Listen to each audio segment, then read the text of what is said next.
Hello बच्चों। तो जो हम कल जो लेसन पढ़ रहे थे, the wit that once hurt, उसी लेसन को कंटिन्यू करते हुए पेज नंबर 4 तक हो चुका था। उसमें जो डिफ़िकल्ट वर्ड्स आए थे वो कल नहीं दे पाए थे हम आपको।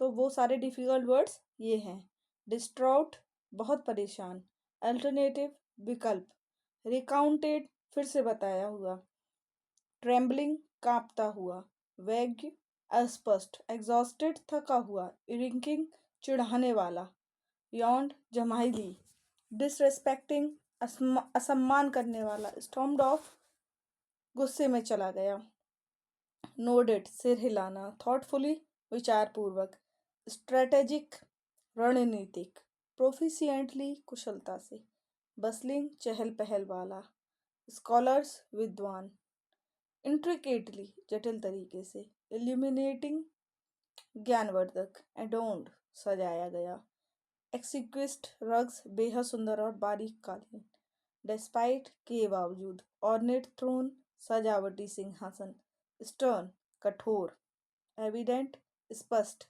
नॉड, कुतरना; कॉरिडोर्स, गलियारे; फॉरलोन, उदास। अब आगे जो हम लेसन पढ़ेंगे, आगे जो हम इस लेसन का आधा जो बचा हुआ भाग है वो पढ़ेंगे। आगे लेसन पढ़कर उसके आने वाले डिफिकल्ट वर्ड्स को लास्ट पीपीटी में शो करेंगे। लेसन कंटिन्यू करते हैं। कल जहाँ तक बात हुई थी वहाँ पर जो राजा थे वो सिंहासन पर बैठ चुके थे और उनकी जो नज़रें थी, उनका जो चेहरा था, उस पर उस लड़ाई का स्ट्रेस दिख रहा था। अब आगे कंटिन्यू करते हैं। The court discussion was centred on improving paddy cultivation in the empire. जो राजा का जो कोर्ट था वो डिस्कशन करने वाला था कि हमें कैसे धान की खेती को अपने राज्य में इम्प्रूव करना है। One by one the ministers rose to present their ideas. एक एक करके जो मंत्री थे वो खड़े हो रहे थे और अपने आइडियाज देते जा रहे थे। Some suggested expanding irrigation networks while other advocated for better manure। तो क्या है कि एक एक कर कर जो राजा हैं, वो जो मंत्री हैं, वो खड़े होते जा रहे थे। बच्चों, आपको समझ में तो आ रहा है ना? ठीक है। एक एक करके मिनिस्टर्स खड़े होते गए।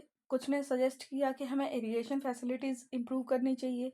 किसी ने बताया कि हमें मैन्यूर जो खाद होता है वो अच्छा क्वालिटी का डालना चाहिए। किसी ने और सजेशंस आ रहे थे। Tenali Rama stood quietly at the edge of the court observing everyone with an amused smile. Tenali Rama खड़े होते हैं और कोर्ट में एक तरफ से देखते हैं और एक स्माइल देते हैं, मजे आने वाली ऐसी मनोरंजन सी स्माइल देते हैं। Finally the king called upon Rama. Rama को बुलाया। The chatter in the court died down all eyes turn to him. और धीरे से ही क्या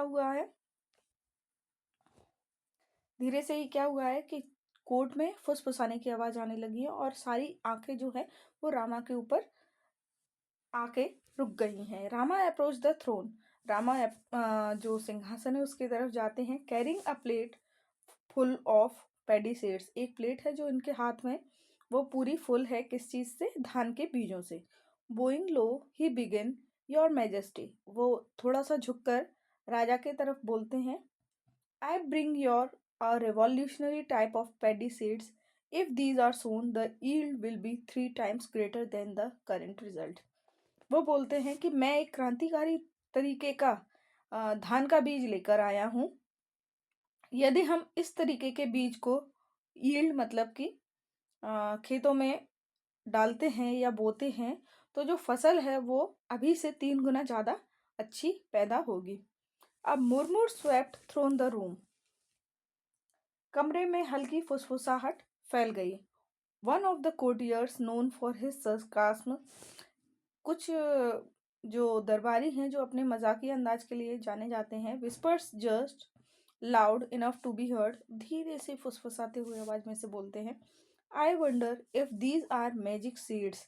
मैं सोच रहा हूँ शायद ये कोई जादू भरे बीज तो नहीं है। Next he will claim they grow without water. शायद ये बिना पानी के उग सकते हैं। अनदर मटर्ड। कुछ दूसरे ने बोला, perhaps he found them on the moon. शायद ये दाने जो हैं वो इसे चांद से मिले हैं। Snickers rippled through the court. दरबार में हंसी की लहर दौड़ गई। The king frowned unimpressed. जो राजा है वो थोड़े से अनइम्प्रेस्ड दिखते हैं। That sounds absurd. और उन्हें ये कुछ रोचक नहीं लगता है। He muttered such cultivation would need special soil. वो दरबारी हैं, वो लोग बोल रहे हैं कि शायद इसके लिए कुछ स्पेशल सॉइल चाहिएगी, स्पेशल मैन्यूर चाहिएगा, स्पेशल पेस्ट चाहिएंगे और इंसेक्ट रिपेलेंट मतलब कि कीड़े छिड़कने वाली दवाइयाँ चाहिएंगी। If by chance something were go wrong, अगर यहाँ पर कुछ भी गलत होता है तो आवर फार्मर्स वुड सफ़र। और इस चीज़ से जो है वो कौन सफ़र करेगा? अपने किसान सफ़र करेंगे। रामा स्माइल्ड अनफेज्ड। रामा जो होते हैं वो बेफिक्र सी मुस्कुराते हुए बोलते हैं, दैट मे बी ट्रू, ये सच हो सकता है your majesty, but the real issue lies not with the seeds. लेकिन जो रियल इशू है वो सीड्स के संग में नहीं है, but with the person who shows them. वो उस पर्सन के साथ में है जो इसे बोएगा। राजा अचंभित रह गए। A hush fell over the court as Rama's words hung in the air. Rama के शब्द सुनते ही दरबार में सन्नाटा छा गया।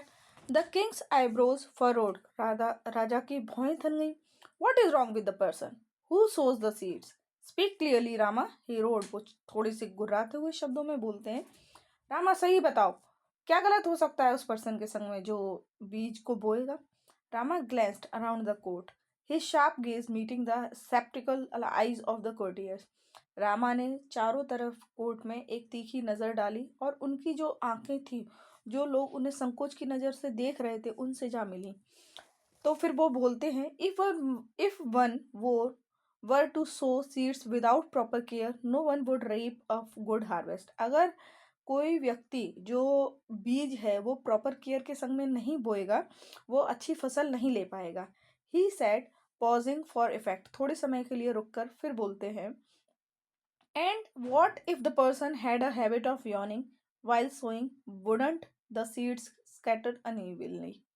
और यदि किसी व्यक्ति को जम्हाई लेने की आदत है तो वो तो ये बीजों को प्रॉपर तरीके से सो कर ही नहीं पाएगा, प्रॉपर तरीके से फैला नहीं पाएगा।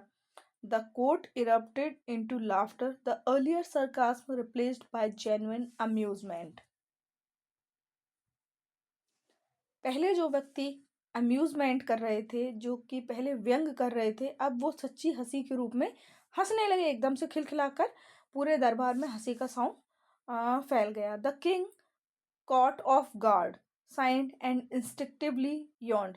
जो राजा थे उन्हें भी इस चीज में कोई भी इंटरेस्ट नहीं आ रहा था और उन्हें जमाई ली। रामा वॉच देम नीली। रामा ने उन्हें इंटेंसली डीपली देखा। देन कंटिन्यूड, योर मैजेस्टी, राजा ji, if there anyone in the world who does not yawn, क्या यहाँ पर कोई व्यक्ति ऐसा है जो कभी भी जमाई नहीं लेता है? It is a natural as breathing. ये एक सांस लेने के जैसा ही नेचुरल प्रोसेस है। The king's expression shifted as realisation dawned। राजा को जो एक्सप्रेशन, उनकी भौहें तनी हुई थी, वो रियलाइजेशन वाले एक्सप्रेशन में चेंज होने लगी। His mind rag back to the quarrel. और उनका जो दिमाग है वो उस क्वेरल की तरफ जाता है जो उनने रानी के साथ की थी। ही remembered scolding her harshly for yawning while he recite his poem। उन्हें याद आता है कि उनने एक यौन के कारण, एक जम्हाई के कारण जो कि पोयम सुनाते समय रानी को आ गई थी, उसके लिए उनने उनसे कैसा हार्शली व्यवहार किया है। He realized how unfair he had been. उन्हें रियलाइजेशन हो गया कि वो कितने अनफेयर हैं। If I had known that yawning was not a sign of disrespect, I would have taken her gesture so personally, he thought, he regret feeling his hurt।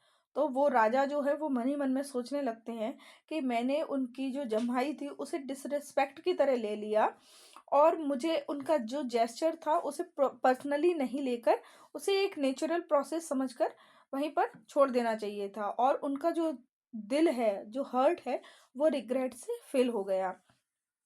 अब आगे बढ़ते हैं। That evening the king approach the queen. उस शाम जो राजा हैं वो रानी के पास जाते हैं विद अ सॉफ्ट एक्सप्रेशन, जो एक हल्का सा मासूम सा और थोड़ा सा सॉफ्ट एक्सप्रेशन के साथ बोलते हैं, Thirumalambal. He began his voice gentle, उनकी आवाज़ थोड़ी सी जेंटल हो जाती है।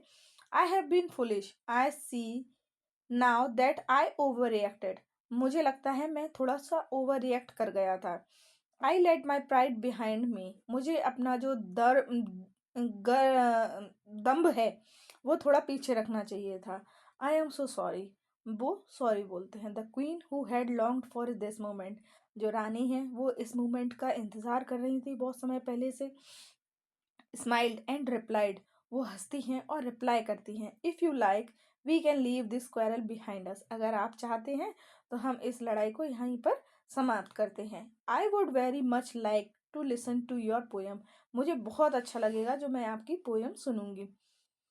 Rama who has orchestrated arranged this settlement, जो रामा हैं जिनने ये सारा सेटलमेंट अरेंज किया है, फेल्ट विक्टीरियस, वो अपनी जीत महसूस करते हैं।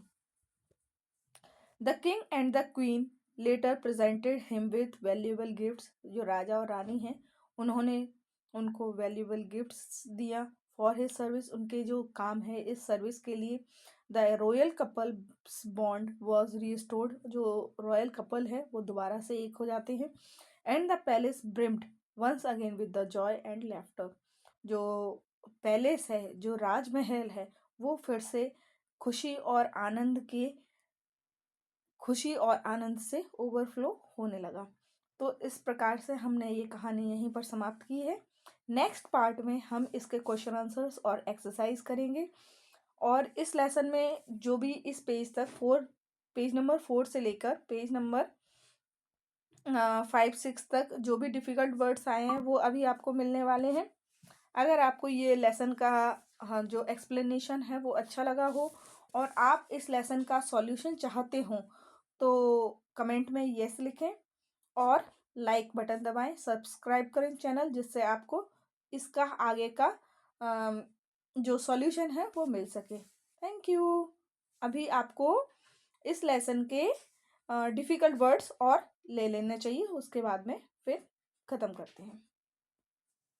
हाँ तो बच्चों, बचे हुए